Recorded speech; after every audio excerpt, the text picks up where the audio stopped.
It was supposed to be the best time of her life, away from home, surrounded by new friends, and feeling the thrill of independence that comes with college life. Walking along a familiar campus path in the quiet hours of the night felt safe enough. She had done it countless times before, after late-night study groups, parties, or just hanging out in a friend's dorm room. Campuses are full of life, people are everywhere, and there's constant activity. There's even security guards and campus police officers. But on one night in March, an 18-year-old freshman walked away from her dorm room towards a friend's party. It was only a few blocks away, a short stroll that she had made many times before, but Stephanie never arrived. She vanished into the shadows of the campus that night, and in an instant, the promise of her future turned into a horrifying mystery. Because sometimes, even when you're surrounded by thousands of people, you're still completely alone. Hi everyone, welcome back to my channel, and if you are new here, I am Kimbyrleigha. It's nice to finally meet you. And I'm sure if you've been here before, you know that I truly rely on the amazing brands that trust me to talk about their companies and sponsor these videos so that I can continue doing what I love and bringing you more content. But all of my opinions are always my own and they're always honest. And today I'm bringing you one of my favorite new clothing lines that's sponsoring today's video, and that is Halara. I had seen so many people bragging about how amazing Halara was, I had to try it for myself. So I'm going to be showcasing all the items that I just got. All the items will be listed below in my description box, and you can use the code Kimbyrleigha to enjoy 20% off full price items. Halara is not your ordinary clothing line, not at all. The first thing I learned is that the brand name comes from the Greek word for the state of ease, of looseness. And I have to say, the clothing is made so that you can move in it, so that you can feel comfortable and confident, no matter what your shape or your activity is, like me chasing around a 14-month-old. Their pieces are made with this insanely soft, stretchy fabric that's comfortable, breathable, and durable. Plus, this is a good thing, you don't have to worry about anything being see-through. And what I love is how versatile the pieces are. You can dress them up for work, you can throw them on for travel or errands, or just lounging around the house, or spending time editing and filming in them like I do. And if you haven't heard about their Easy Peezy dress, the one I'm wearing right now, well, if you know, you know. It means that it's easy to go pee in. You don't have to take off a bunch of stuff, and that comes in handy, especially when I was pregnant. I can say that. And with so many colors to choose from, you can match your own personal style. I feel like it kind of got me out of my all black clothing rut. I still love black. I even got a few pieces that are black, especially the really comfortable leggings that I can pair with anything.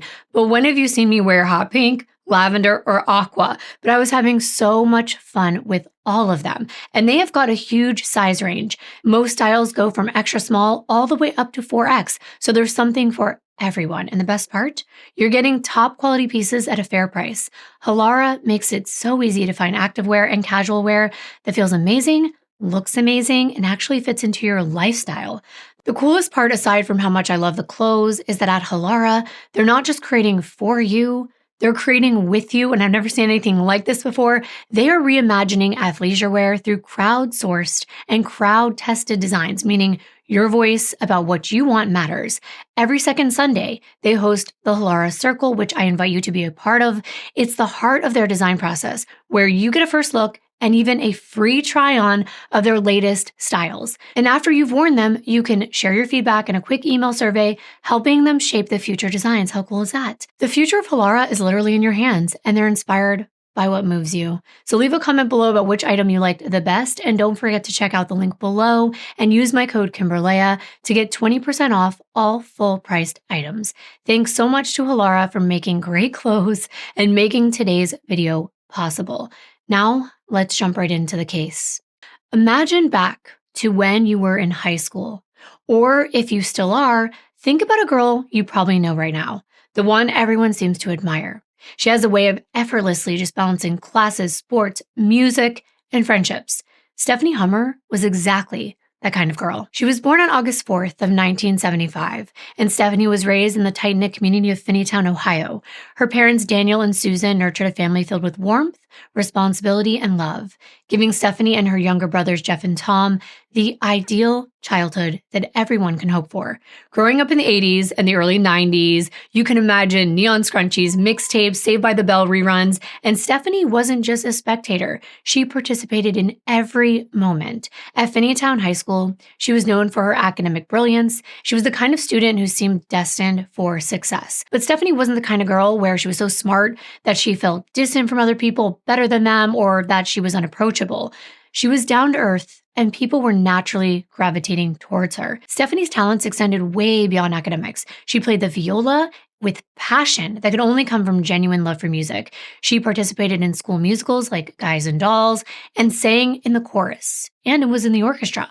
It was the early 90s, and maybe her playlist included bands like Nirvana or Pearl Jam. I know mine did, but her passion was really classical music. Sports were another area where Stephanie shined. Whether on the soccer field or playing softball, she was the one you wanted on your team. She was driven, competitive, but she was always fair and a team player. Stephanie had the kind of leadership that coaches dream about, and they would talk about how great she was.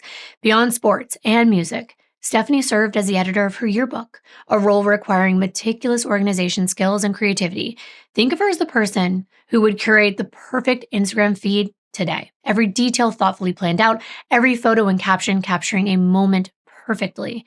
It was clear Stephanie had an eye for storytelling and understanding what mattered the most to her classmates. Her peers admired her dedication, knowing that their high school memories were safe in her capable hands. And Stephanie was beautiful too. She really had it all. The long, flowing golden blonde hair with just the right amount of wave and volume to it. Those shining green eyes, dark defined eyebrows, and natural freckles that people actually draw on these days. Yet perhaps what set Stephanie apart the most was actually her kindness. Freshman year can be scary, I'm sure you will remember, and Stephanie never forgot that. So as a senior, she made it a point to support her underclassmen. She offered guidance, compassion, and reassurance, qualities that made her not only respected, but deeply loved. She was the older student that you kind of saw as a big sister, maybe the one that would invite you to join her at the table at lunch or to a study group and help you understand a difficult concept you were struggling with. And all of her hard work paid off when she secured the prestigious Evans Scholar Award. This was a full ride scholarship given to exceptional golf caddies with outstanding academic records. You have to actually graduate in the top 20% of your class. Her father, Daniel, was awarded the exact same scholarship. He graduated from Ohio State University in 1971, so Stephanie followed in her father's footsteps. Golf caddies, if you didn't know, because I kind of forgot exactly what they did, but they're on the golf course to assist golfers with all of their clubs. They're riding with them in the golf cart. They're making sure that their game goes smoothly, and they're a vital part of the game, especially at more exclusive clubs and during tournaments. Stephanie was trained by the best, her father, and she was exceptional, and she assisted regularly at La Sandyville Golf Club, confidently navigating the greens, building relationships, and earning her way to Ohio State University. Receiving the scholarship wasn't just financial freedom, it was validation of years of effort and commitment. I have to say, I never even knew a scholarship like this existed, but I thought it was pretty cool. And you can tell a lot about her character by the fact she was so good and helpful at helping others to succeed in their sport.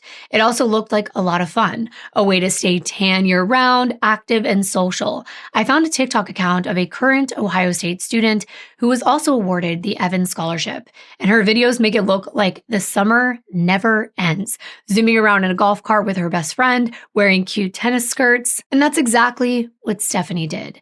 She was always there as a really good friend as well. Anytime someone needed help, Stephanie was their go-to. She seemed to come around at just the right time. And although all of her classmates, teachers, and underclassmen were happy that she was going off to college, they were sad to lose her. But before she left, she wrote the future students and the ones that she left behind a beautiful poem to remember her by. It was titled When I Am Gone, and it talked all about the things that she hoped she would leave behind for everyone to enjoy and remember her by. As much as it was a heartbreaking time with her leaving her hometown, she was so excited for this new chapter in her life. Ohio State. In 1993, stepping onto the campus of Ohio State University was like stepping into a world filled with boundless possibilities. It's situated in Columbus, Ohio, a bustling college town, and Ohio State wasn't just a university. It was practically a small city in and of itself. It was full of energy, uniquely its own. It was the place everyone talked about, especially if you grew up anywhere near Ohio. You dreamed of college life there. OSU was often ranked among America's top public universities, admired not only for its academics, but for the atmosphere and the sense of community. Back then, Ohio State was and still is famous for its rich traditions, academic rigor, and of course, its beloved Buckeyes football team. Saturdays in the fall were practically sacred when over 90,000 fans packed into the legendary Ohio Stadium, the Horseshoe, to scream their hearts out at games against rivals like Michigan and Penn State. It was more than just sports. This was a tradition, it was about pride, and it was a way of life. Academically, Ohio State was highly respected, known especially for programs in engineering, architecture, business, and the sciences.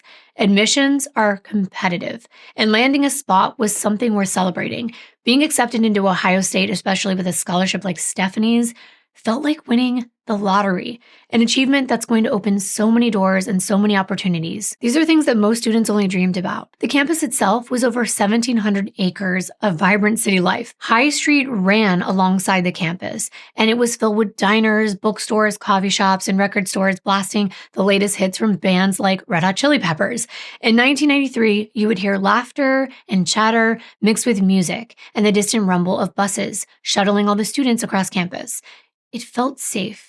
It felt welcoming and alive at all hours. Exactly what an excited freshman like Stephanie imagined when she pictured college life. The student body was diverse. There were over 50,000 young adults from all walks of life, creating a melting pot of ideas, personalities, and dreams. And dorm life was exactly as portrayed in the movies and TV. Late night pizza runs, impromptu hallway hangouts, and friendships forming over shared classes or favorite bands. Students wore flannel shirts and Doc Martens, echoed pop culture catchphrases from Jurassic Park, and quoted their favorite lines from Seinfeld. It was a community where you could always find someone who shared your interests, whether that was political activism or just the latest episode of MTV's The Real World. And beyond the classrooms and campus parties, Ohio State had a spirit of ambition. Students walked to class believing their time at this campus was the beginning of something really great. This was the environment that Stephanie walked into, and I hope I did a good job painting the picture for you. For an ambitious young woman like her, it was seriously her dream. Ohio State was more than a place where she was going to earn a degree. It was a gateway to discovering who she really was and who she was meant to become. But what Stephanie didn't know, and what no student ever wants to imagine and ever would, is that amidst all of this opportunity and excitement and promise, danger could be waiting around even the most familiar corner. By the time she started college at Ohio State, Stephanie, like any other freshman, navigated the maze of dorm life, those late night hangouts and new friendships, and she explored different majors, searching for the path that felt just right. And she changed her major 2 times before she finally landed on landscape architecture. It felt like the perfect fit, a creative outlet that allowed her to blend her analytical mind with her artistic talents. And also, I'm sure you know, golf courses have a lot of beautiful landscaping. It's those little details around the course that make it so beautiful. Her freshman year was full of studying, but it was also full of parties, endless conversations about everything and nothing at all. And Stephanie was truly living the college experience, surrounded by friends and infinite possibilities. She went from a high school with only 500 people to a place with thousands. I think it's also important to show you what the campus looked like, and most importantly, where students like Stephanie lived. She was living in the Evans Scholar House for the scholarship students. It's an off-campus apartment-style building at 121 East 16th Avenue off of High Street, where I told you there were a lot of restaurants and bars and stores. There are a lot of sorority houses here and also fraternity houses. Her apartment was only 1,000 feet from the Oval, the center of the campus, with sidewalks and lawns and meeting places for students in front of University Hall. The area is so pretty. The brick buildings, their tree-lined streets, and students all over. High Street was where all the students would go on the weekends or after class to grab maybe a bite to eat or a drink or two. Where Stephanie lived was a prime location where you wanted to be near campus. Inside the scholarship house, they had a movie room, a game room, and then your individual dorm rooms where you would share a room with a roommate. Hers were 19-year-old freshman Tracy Goldie and 20-year-old sophomore Kelly Taylor, and they felt safe. Of course, there was the infamous serial predator Billy Milligan, who was arrested in 1977. He was a 22-year-old who attacked 3 women around the Ohio State campus area. There's a show on Apple TV called The Crowded Room that tells his entire story. But that was then. This was 1993. And for a while, things were safe and fun for Stephanie. She went through fall, winter, and now it was the middle of spring classes. It was early March of 1994. It was a time on the campus where the winter's chill was going away and spring break was just around the corner. At Ohio State, that meant the excitement of warmer days ahead, plans for spring vacations, and a little less studying and more socializing. For Stephanie, this weekend was especially exciting. Her family was in town to cheer on her younger brother, Tom, who was competing in the junior high state finals for a math competition. On Saturday, March 5th, the family visit was a perfect break from the mid-semester grind. Stephanie couldn't wait to see her parents and her brothers, and they grabbed lunch together, they caught up, and they shared stories about her college life. Now, that same weekend, 2 of Stephanie's closest friends from back home, who were also alumni from Finneytown High School, Evelyn Boyden and Harper Givens, also came to visit her. So having her hometown friends in Columbus felt like bringing a little piece of home right into her dorm room. They spent Saturday evening doing exactly what friends usually do, laughing about old memories, swapping stories about new experiences, and joking about how college had already started to change them. It was around midnight, and they were still just hanging out in Stephanie's room at Evans Scholar House. Maybe they were listening to music, Whitney Houston or Janet Jackson, or catching up on reruns of Beverly Hills 90210 on their tiny dorm room TV. But either way, their laughter was echoing down the dorm room hallways.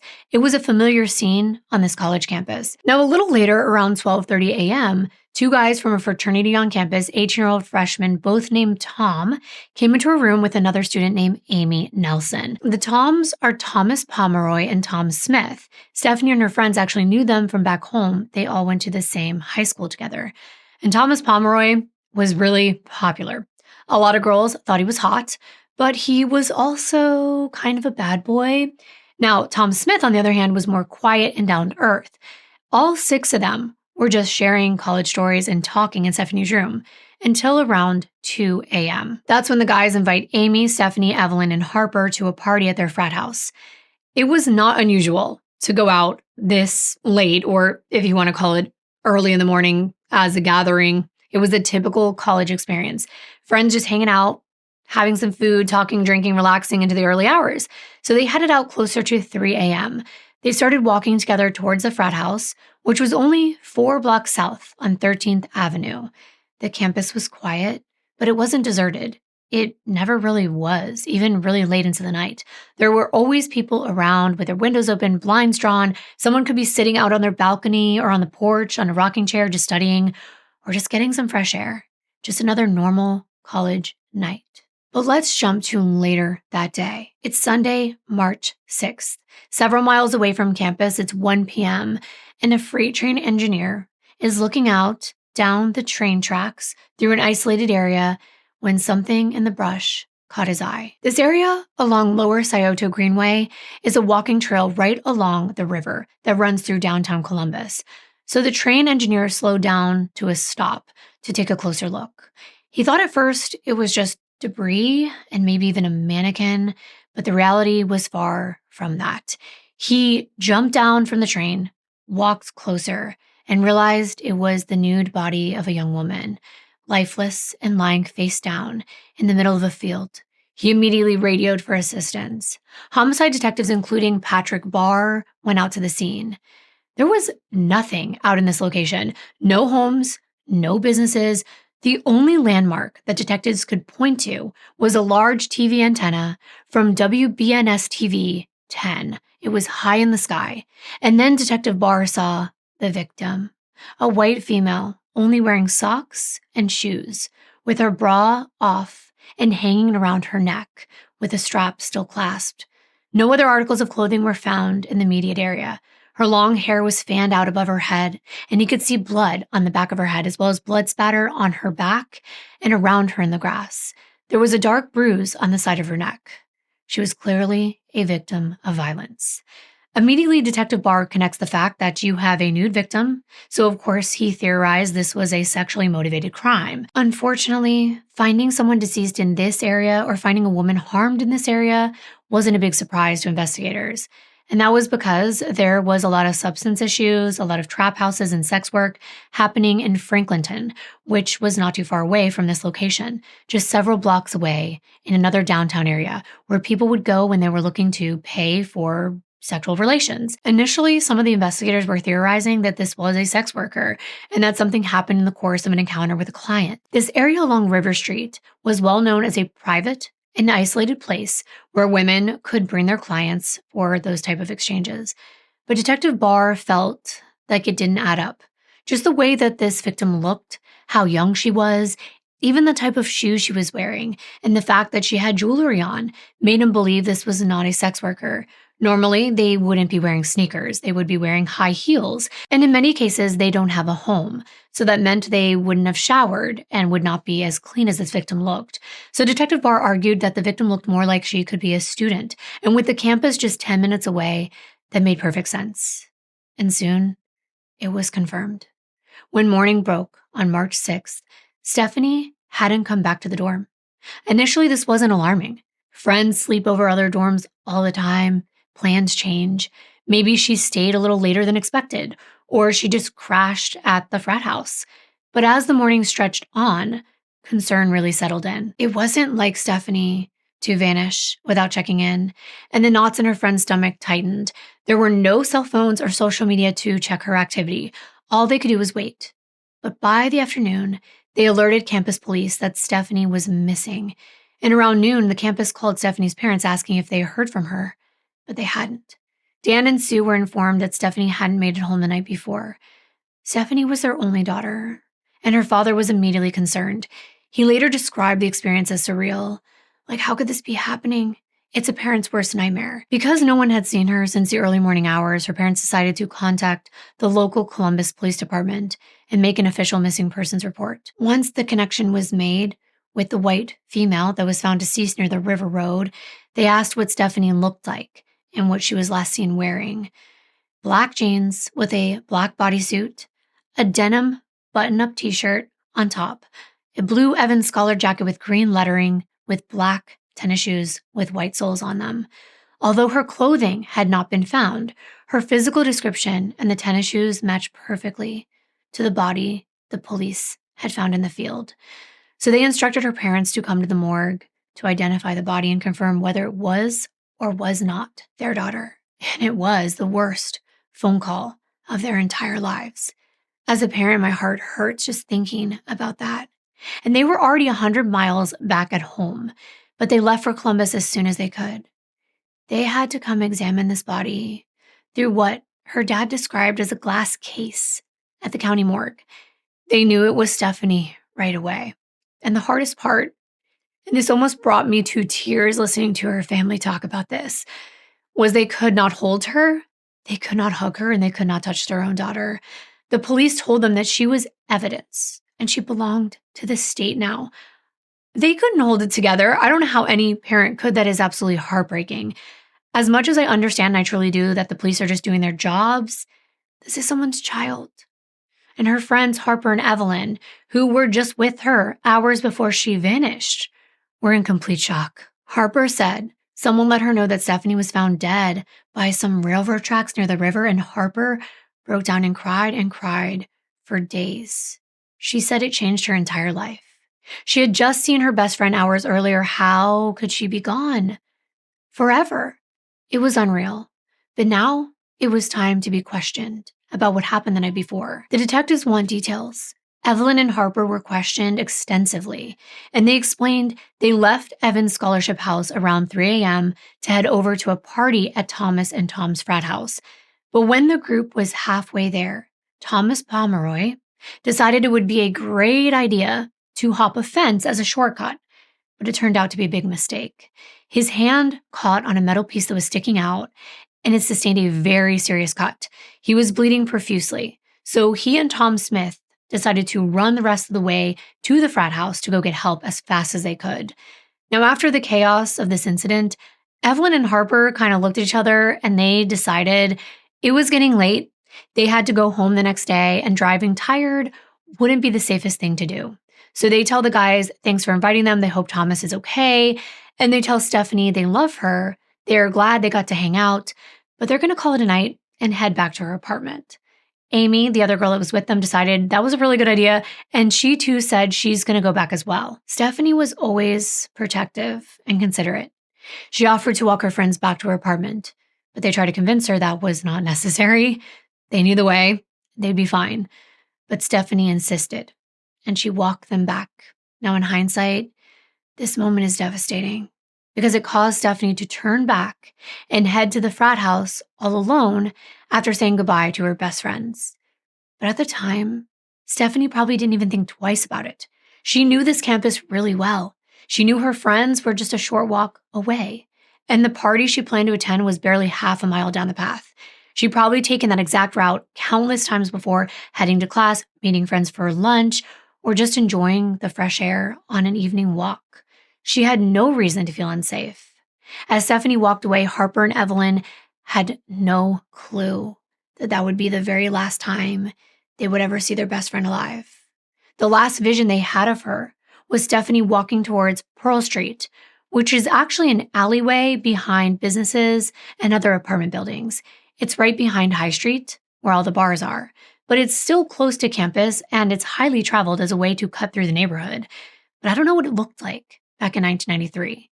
I don't know if it was well lit, if it was as built up as it is now on Google Maps, or if it was safe. Because when the detectives heard Pearl Street, they immediately thought that was a more transient area that was near campus, but it was a place where the general public would come every week, not just fellow students.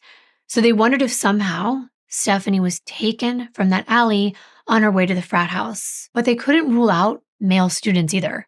Combining alcohol with raging hormones, it had to be taken into consideration that someone could have taken advantage of her. The one thing her roommate Kelly Taylor said was that Stephanie was strong. She was very athletic, and she would have put up quite a fight. And that actually tracked. As the investigators began looking at that crime scene, they had come up with a theory. This was an isolated area, as I explained, but there was a road that met up to the field. They believed that someone somehow got Stephanie into their vehicle forcefully, possibly by hitting her over the head until she was unconscious, or at least passed out enough that she wouldn't be able to fight back.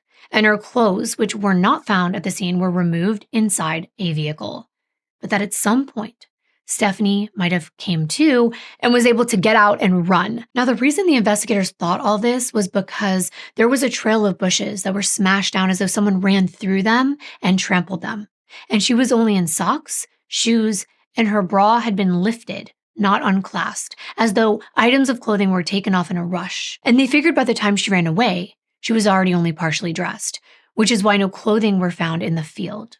Her attacker was able to unfortunately catch up to her and hit her over the head until she was no longer responsive. This is what they believed, that the head injury ultimately caused her death. She was only 60 feet from that road when she was found. Meanwhile, the medical examiner began a meticulous autopsy. The cause of death was blunt force trauma to the head. Stephanie had also been a victim of SA, and there was a bruise on her neck that the medical examiner identified as a hickey. Her neck, as well as other areas, were swabbed at this point. Now, it was obvious there was seminal fluid present on her body, and that was also swabbed. The hickey is what threw the doctor off, because that wasn't something typical of forced relations. It had to be noted that this could be an instance where she was initially a willing participant in something that went way too far. And with so many students and residents in this city, it could be anyone. Her time of death was estimated to have been anywhere between 3 a.m. and 6 a.m. So now the investigators need to speak with Thomas and Tom to find out if Stephanie ever made it to the party that night. And both of them said she did not. But that's when they notice Thomas Pomeroy was wearing a bandage on his left hand. And they asked him about it. Even though they know that he supposedly injured himself when he jumped over that fence, but they want to get the story from him. And he says the same thing that Evelyn and Harper did. And Tom Smith corroborates this. Good thing. Because that injury looked really suspicious. And if it wasn't for the fact that people were there to witness him getting hurt, they probably would have made him a suspect, or at least a person of interest. They also interviewed the rest of the boys who lived in the frat house, and none of them said they had seen Stephanie that night. All of them were asked if they had any kind of physical relationship with Stephanie beyond just friends, and all of them said they did not. And they all agreed to take polygraphs and do DNA swabs. None of the rest of the boys had any injuries on their bodies or anything that would be suspicious until the DNA from the swab on the hickey came back. Remember, it was on Stephanie's neck? And remember what the medical examiner said, that it kind of didn't add up with everything. Well, there was a match. One of the boys that the investigators had interviewed. That was not a good sign. The swab from the hickey on Stephanie's neck matched Thomas Pomeroy's DNA sample. Now he had some explaining to do. Investigators call him into the police station, and they want to know, why did you lie to us? He's like, I did not lie. I didn't have a relationship with Stephanie. We are just friends. And they were like, well, then how do you explain your DNA, your saliva, being on this victim's neck, a now deceased young woman's neck? Now, it had to be before she had a chance to take a shower, to wash that area. So when did it happen? And what happened? Where did it happen? They wanted him to fill in the blanks. And so he does. He says, well, we are just friends, but we did hook up at Evan's Scholar House on the night that her friends were there, that they were all hanging out. Investigators are listening. They're like, really? Well, then why didn't you come forward with that information from the very beginning? And when did this happen? Because nobody else mentioned it. And he said, oh, it happened. Everyone was hanging out and we just kind of slipped away. We started making out on a couch. And he says they had never done anything more than kiss. And this kissing, he said, happened before they even left to go to his frat house together. Detectives don't like when they have to backtrack and have someone tell them a different part of the story that they didn't come forward with from the beginning when they were first questioned. So now they're kind of pressuring Thomas. At this point, they're asking him straight up, did you force her into anything? And he says, no. Did you kill her? He says, no. Now, there was one thing they didn't know he was probably telling the truth about, and that was being intimate with her beyond the kissing when it comes to penetration and things like that, because the bodily fluid that they found in the vaginal swab turned out not to be his DNA. So there's another male out there that's hiding something. And it's not one of the guys living in the frat house either, because none of their DNA matched either. So now they were at a dead end. Either they would need to collect DNA from every guy on campus, which would be impossible. They also had to have legal reasons to do so. They just need some kind of connection. But still, without a person of interest, they can't just ask for DNA from every single person. Their second option was that they would need to wait until this person committed a crime. Because unfortunately, there were no hits in CODIS. This DNA that was found on Stephanie's body did not belong to a felon. It's not someone with a record and DNA in a system right now, which is frustrating because that seems to lean more towards it being somebody on campus. Maybe a younger person, maybe it's the first time something like this has ever happened. But where do you go from here? Stephanie's murder didn't just make headlines. It broke so many people's hearts. It shook Ohio State University to its core and left her hometown of Finneytown reeling. This wasn't just the loss of a student.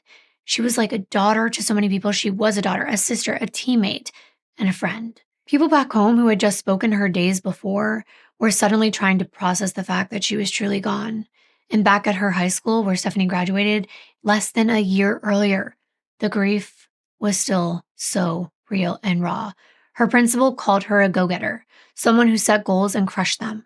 Her soccer coach announced they were going to retire her number 18 so that no one else could ever wear it again. It was just a small way to honor her, but it spoke volumes about what she meant to the team. When her funeral was held at St. Vivian Church, more than 300 people came. Friends, family, classmates, teachers, and neighbors. News fans were there. They were parked everywhere, trying to get the best shot of her casket as it was lifted from the hearse and brought into the church. You could just feel the silence. The faces were red from crying. Young people aren't supposed to be sitting at their friend's funeral.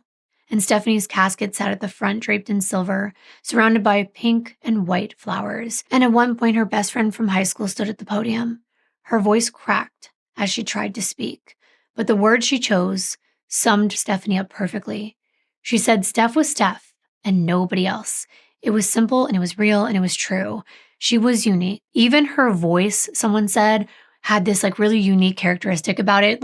It was so pleasant that it was almost like a song when she spoke.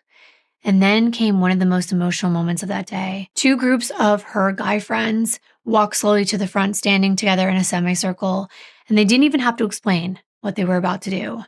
Everyone already knew. They started to sing the Evans Scholar Sweetheart Serenade. Moon is a big golden yellow, with thousands of stars shining bright. Something wonderful truly has happened to make this a perfect night. And it meant so much to Stephanie and her family. Their voices filled the church with these lyrics. Not for us will parting be sorrow.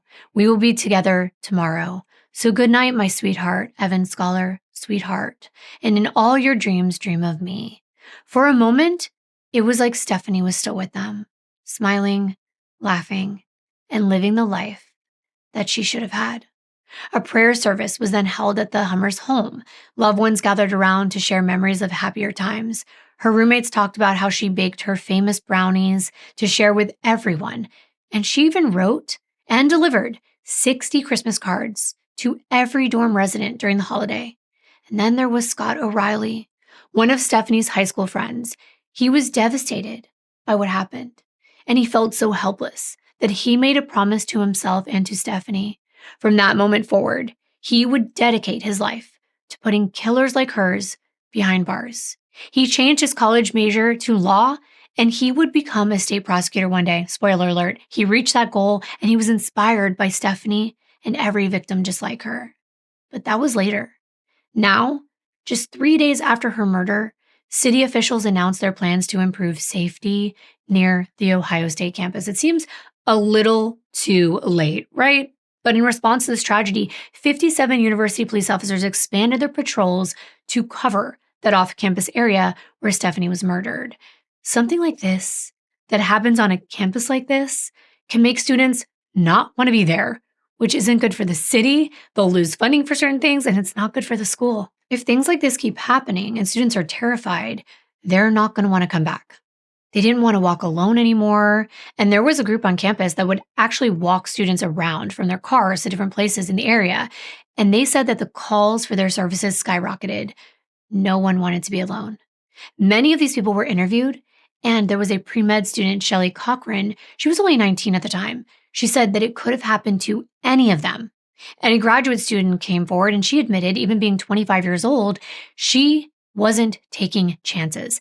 But she says she had. She's like, we've all taken chances, and it makes you think. I only live a couple blocks away from where she disappeared, and I thought this was a safe area. Now, granted, it was the first University of Ohio student's murder in the last 2 decades, but that didn't ease their fears, and it's still happening. We saw it with the Idaho University murder case, and I just did a Patreon-only episode about Logan Federico from North Carolina, who was visiting her friends at the University of South Carolina and was murdered when an intruder came into her off-campus apartment. Now, the chief of police did make an announcement about the fact that just because the campus may feel like an island, those boundaries don't stop criminal activity. It's part of the city. The school is in downtown. They can't stop people from spending time in the same neighborhoods that students do, going to the same bars, possibly targeting and preying on students. And when the statistics came out that year, that area had 1 murder, 7 82 robberies, 24 batteries, and 239 burglaries and 486 incidents of petty theft. Those numbers were up from the year before. But that's not uncommon for a downtown area in a city. However, it felt even worse knowing that there was a killer still out there. 2 Ohio businessmen decided to offer a $5,000 reward through Crime Stoppers for any information that would lead to an arrest. And finally, in April, a month after Stephanie's murder, a lead came in. It was in connection to a man named Michael Barnhart, who had been arrested for the attempted abduction of another Ohio State student. The parallels were too close to ignore. They thought this is it. But when his DNA was tested against the sample from Stephanie's body, there wasn't a match. Then a tip came in about a man named Anton Corian. A friend, let's call him John, claimed that Anton had come to hang out at his place in the days following the tragic event and confessed to being on the campus the night it happened. Now, that wasn't that odd, but it was what he said next. He asked John if he could keep a secret, that he had something really big to confess to him. John said yes, not knowing the gravity of what Anton was about to share. Anton then confessed to taking and killing Stephanie Hummer, describing details that were so unnerving that John finally called police. Detectives had John arrange a recorded phone call, and on tape, Anton could be heard admitting to the murder. But not only that, he actually described something that was so distinctive that Detective Barre thought only the killer would know that. Anton mentioned seeing the lights from the big news antenna, the only landmark that I told you could be seen in that specific area. So they had to bring Anton in for questioning, but that is when he changed his story altogether. Now he was maintaining that he had nothing to do with the murder whatsoever, that he had just been to that field before and he was joking with his friend John about confessing. How is that funny? I don't know, but luckily for him, the DNA cleared him completely. But this was just another crushing disappointment. And around the same time, the FBI joined the investigation, leading to a flood of new tips coming in. Multiple witnesses reported seeing a white van near the area where Stephanie was last seen. Some said they saw it cruising around the campus late at night, but the trouble was nobody had a license plate number, and a white van wasn't exactly a unique description in the mid-90s. Still, it kept the case alive in investigators' minds, especially when they learned about a man named Rodney Hastings, who had a disturbing history.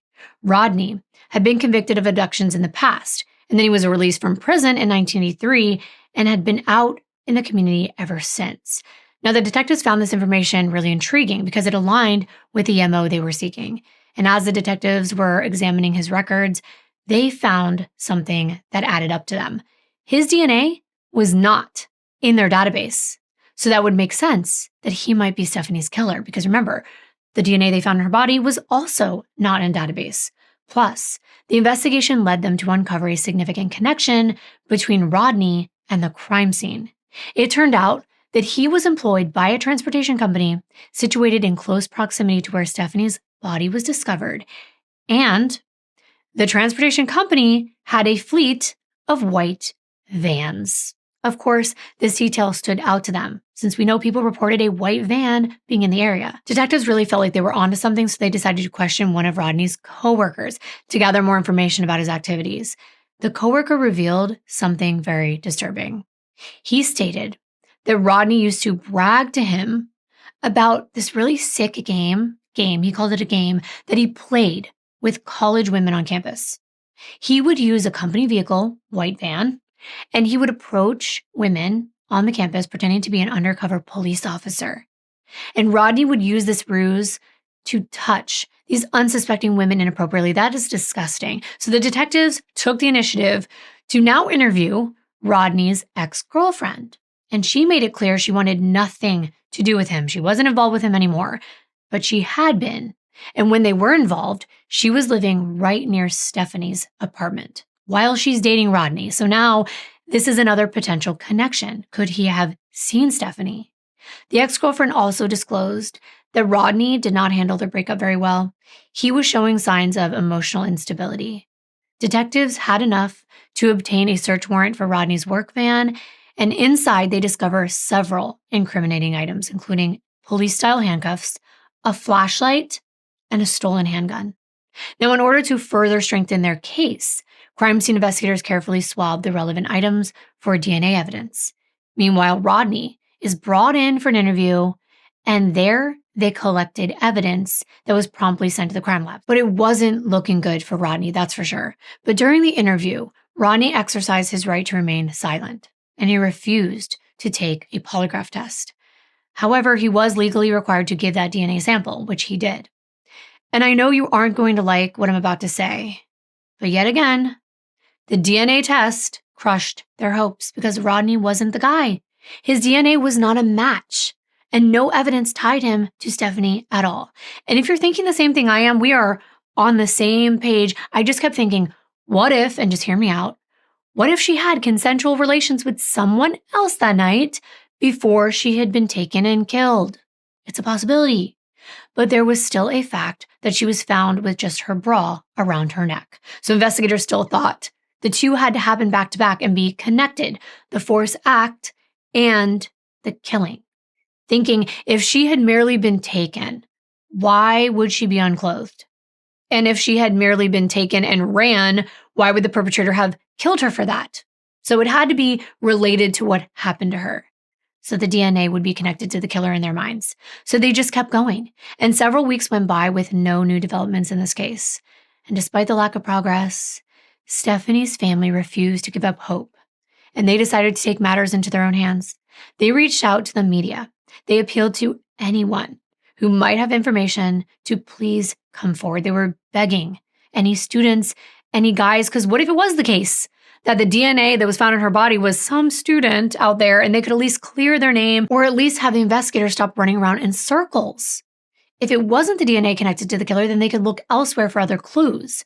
Stephanie's dad, in particular, believed that someone out there had at least heard or seen something significant.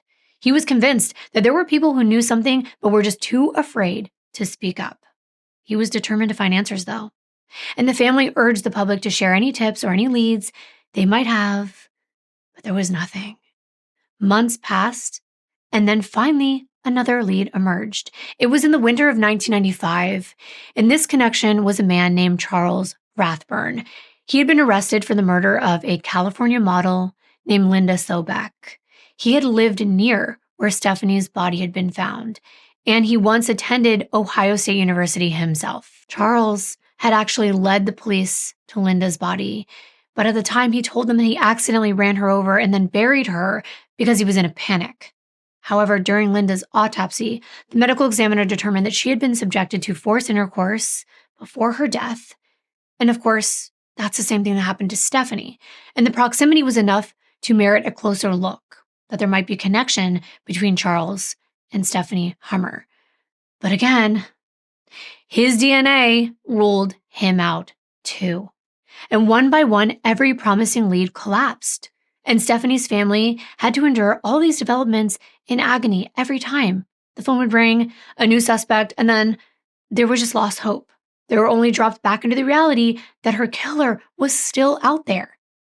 Now, over the years, yes, years, detectives even had to waste time chasing a bunch of fabricated confessions. I don't know why this happens, but these inmates at Pickaway Detention Center, which was only about 15 miles away from where Stephanie was murdered, these inmates would come forward. They each thought that they could make the claim of killing her, and they would be able to turn it into a book deal or a big movie deal. I don't know how people can be so heartless, but we are talking about criminals who are in prison for the rest of their lives. They don't have much to lose, so they will risk it all. But each one was exposed as a lie, as if her poor family hadn't suffered enough, right? And by the mid-2000s, the case was ice cold. The DNA from Stephanie's body was the only solid clue that they had. But still, even after all that time, it didn't match anyone in CODIS. And back then, DNA was only collected from violent offenders. If the killer had never been caught for another major crime, his profile would never surface. It just made me imagine how careful that man would have to be. It also made me think this was a possibility that maybe it was an accident, meaning from the beginning when I said maybe it started out consensual and then it took a turn when things got too far, and that the guy maybe just snapped and ran after her, afraid that she was going to accuse him of something that she was forced into and it would ruin his college career or just his career in general. I'm just thinking about all possibilities here. So, if that were the case, maybe this man would never go on to commit any more crimes. But Stephanie's parents never stopped pushing to find out. Her mother organized self-defense classes too. She recognized the importance of empowering individuals to learn skills and knowledge to be able to protect themselves. so she sought to impact this community positively. And then Stephanie's middle school created an award in her honor, and her younger brother, Jeff, went into criminal justice. He was determined to help families just like his. But the years kept passing without justice. And one aspect that made the situation even more difficult for Stephanie's family was witnessing the milestones and the joys that her friends were experiencing, seeing them marry and start families. That was a constant reminder of the life that Stephanie was tragically denied, and that must have been so hard for them. Stephanie would never have the opportunity to experience these meaningful life events. And then in 2005, everything changed. Not because of a new witness or a confession, but because of a change in the law. Now, the law required DNA collection from all convicted felons, not just the violent ones. If someone committed a felony, they had to have their DNA on record. And the idea was simple. Sometimes dangerous people get caught for smaller crimes, and those smaller crimes can still link them to unsolved violent cases. This was a game changer. On January 17th of 2006, the phone rang at the police department in Columbus, Ohio. Now, Detective Barre had already retired, so the new homicide detective in charge, Russell Redmond, answered that call. There had been a CODIS match to Stephanie's case. Now, Redmond immediately called Detective Barre to let him know all of the details, since that was his case that he worked on for so many years. Detective Barre even kept a picture of Stephanie in his wallet all of those years. Detective Barre was like, "Excuse me, what? Are you sure? Stephanie Hummer, 1994? A co-ed? Are you 100% sure it's that case?" And Redmond was like, "Yes, as far as I can tell, there's been a match." So Barre tells him to call the lab and tell them, run it again. It was that unbelievable. And after so many false leads, I understand the skepticism. It was definitely a match, though, to a local man named Jonathan Gravely. And when Detective Barre was given that name, he said it meant absolutely nothing to him. No John or Jonathan Gravely had ever been on the radar. He was a perfect stranger to him. But was he a stranger to Stephanie? Who was this guy? Did he kill Stephanie? Or was he someone in a relationship with her at the time? They had a lot of questions, and soon it would all come together. It turned out that he had been there, right there, the whole time. He was born and raised right near Ohio State University, only 12 minutes away, in a townhouse at 32 Linwood Avenue. Jonathan attended the nearby Whetstone High School and was even a well-known and well-liked track star and football player. He was very popular. He still held the record in the 100 and the 200-meter dashes. Jonathan would have only been 24 years old back when Stephanie was killed. And back then, he was already married and a father of 2 young children. Now, his life had changed since then, but for the best. He had gotten divorced and then remarried and had 2 more children and a high-paying job at a local manufacturing company. Jonathan did not have a violent criminal record either. However, he did have 17 prior arrests. They were mostly related to drugs, alcohol use, and driving violations. It wasn't until 2006 that the 35-year-old had to submit a DNA sample. Why? He did not want to pay child support. He missed a child support payment. It was a nonviolent felony, but a felony nonetheless. And with the new law in place, his DNA was not only obtained by his probation officer, he had no choice, but he had to also be put in CODIS or go to jail. It was immediately put into that system.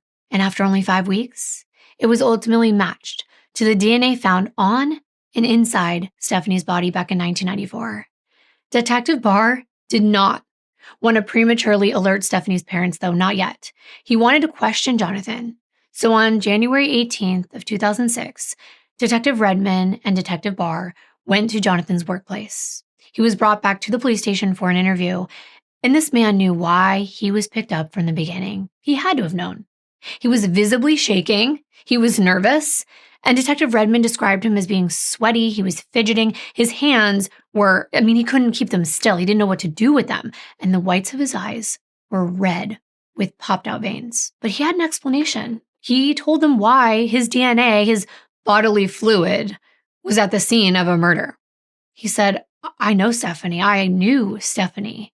We met at a bar that night. We started talking. We got along really well. And we decided to take our conversation elsewhere. We got into my car. We drove out to a more private location where we had consensual relations together, according to him.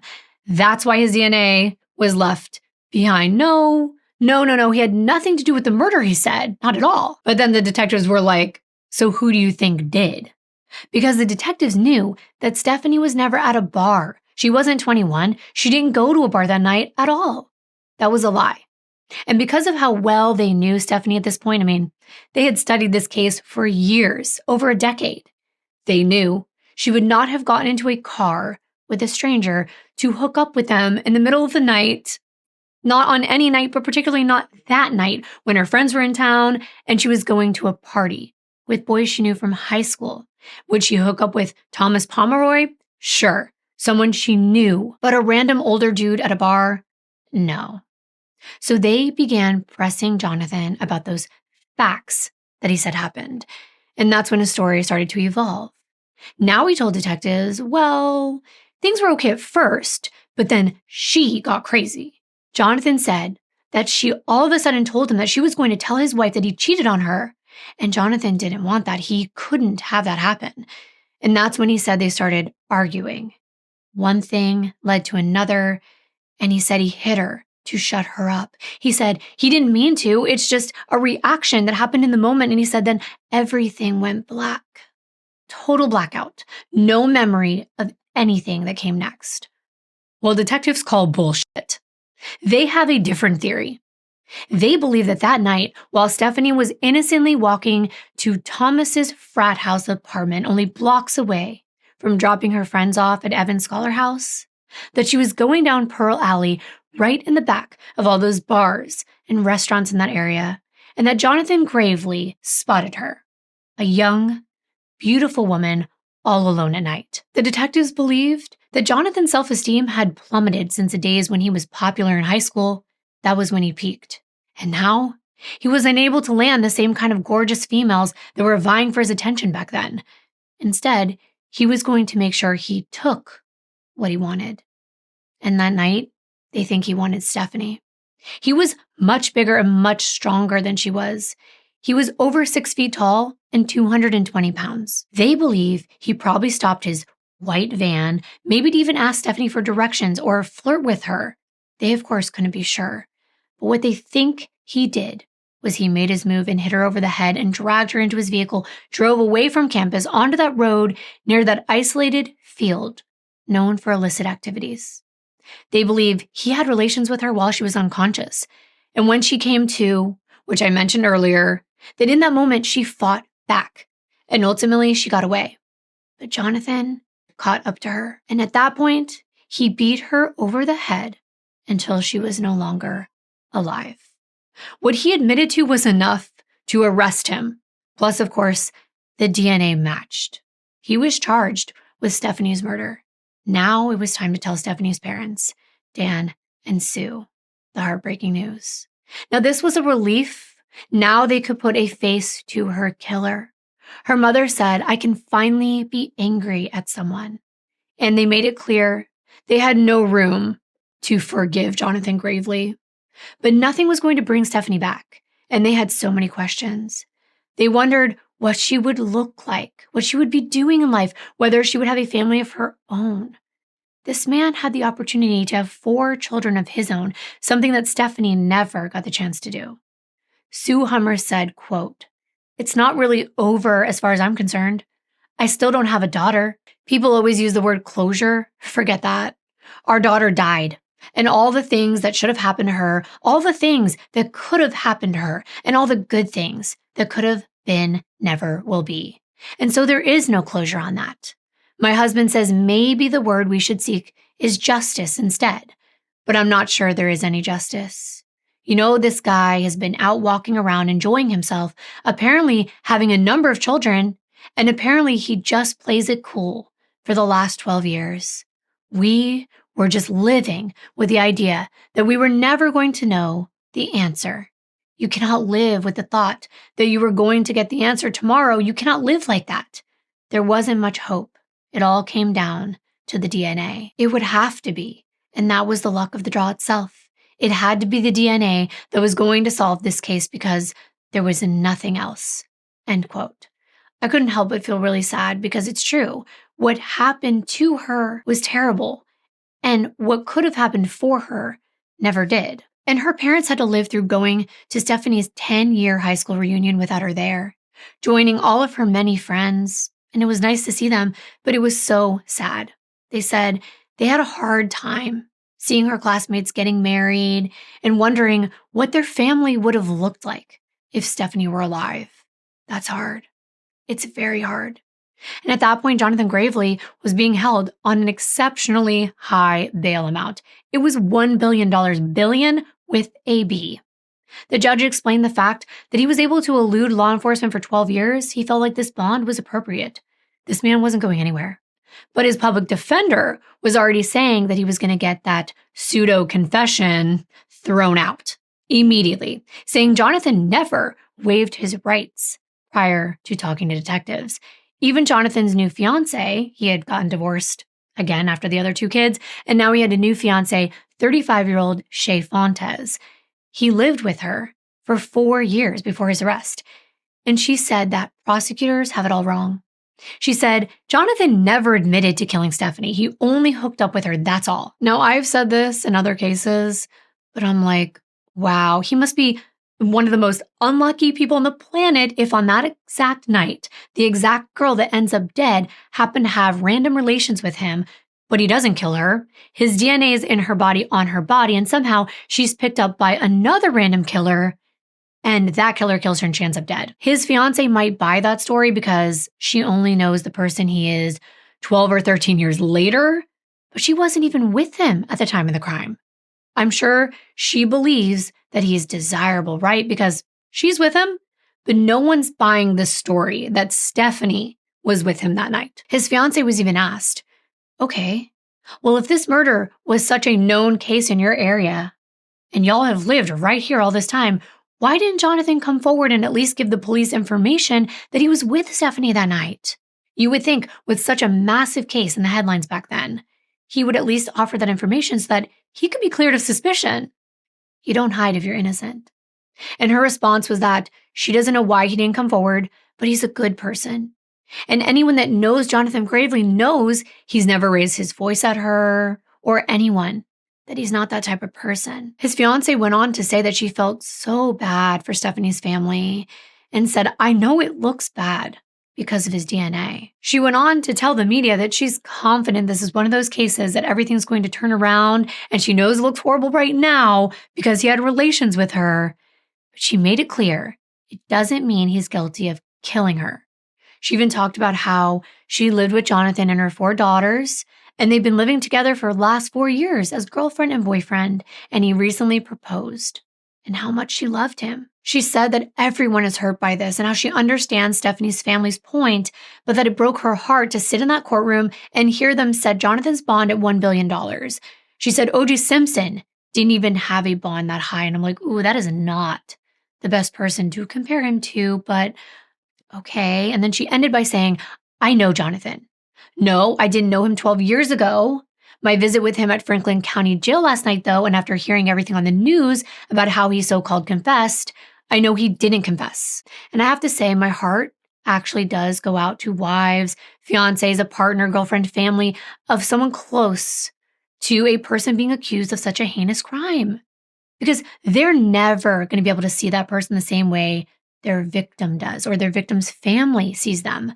Mothers are still going to love their children, even when they do commit a crime like this. So my heart goes out to them because I cannot even fathom the horror I would feel if someone that I loved committed a crime like this and I was with them for years, even if you were with them for 1 year. You're committed, you love them.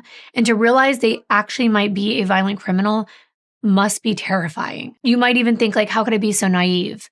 But it just didn't track in this case. I know all of that is very hard and heartbreaking, but it doesn't change the facts of Stephanie's case. And the fact is that he admitted to arguing with Stephanie alone, and that he was the last person to see her that anyone knew of, and his DNA was found in her body, partially nude, laying in a field. They got into some kind of altercation, and then he just blacks out. Well, that to police was a confession. Jonathan decided to waive his right to a preliminary hearing, so instead, the state had to assemble a grand jury and get an indictment, which they ended up getting, and at that point, he was facing the death penalty. Jonathan also got a new defense attorney, Andrew Haney, and he entered a plea of not guilty on Jonathan's behalf. In September of 2007, at his pretrial hearing, there was an announcement. Jonathan gravely wanted to change his plea to guilty, probably because his new attorney was like, "There's no way you're going to get away with this one. A jury is surely going to convict you." And without saying much, so not giving any details, just like in Brian Koberger's case and discussing Stephen Stern's, Jonathan merely accepted responsibility after all these years. However, unlike Brian, at the very least, Jonathan gravely made a statement. He apologized to Stephanie's family. But when Sue and Dan got out of that courtroom and they faced the media, they told him there is no sincerity in that man whatsoever. And they hoped he got the maximum penalty, which was looking like life in prison. Apparently, the prosecutors dropped the forced intercourse charge in exchange for this plea. And now at the sentencing hearing, Stephanie's parents pleaded with the judge, talking about how difficult it was to having to go on without their daughter. And in the end, he was sentenced to 25 years to life in prison. It turned out he was up for parole in 2023, just a couple years ago, and that stirred up a whirlwind of emotions. Stephanie Hummer's loved ones were angry. Her mom had sadly already died in October of 2015 after a long battle with ovarian cancer.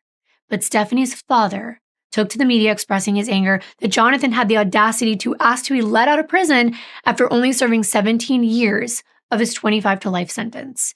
He and other friends of Stephanie's, including her childhood friend that turned into a prosecutor, Scott O'Reilly, and Randy Miller, made public statements.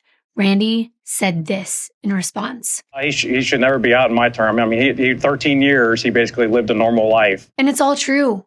All of those years, he got to live a normal life. And Dan said this. Stay where you're at. Society doesn't need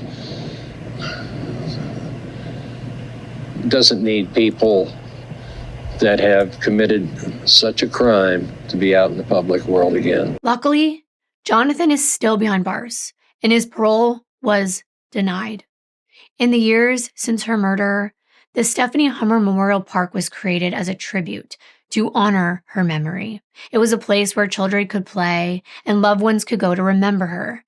And there's one thing that I wanted to leave you with, and I think it's really special because it's Stephanie's own words. Remember back when I told you that she left her high school and everyone was sad that she was going away, and she wrote a poem for the incoming students and all the students that she was leaving behind?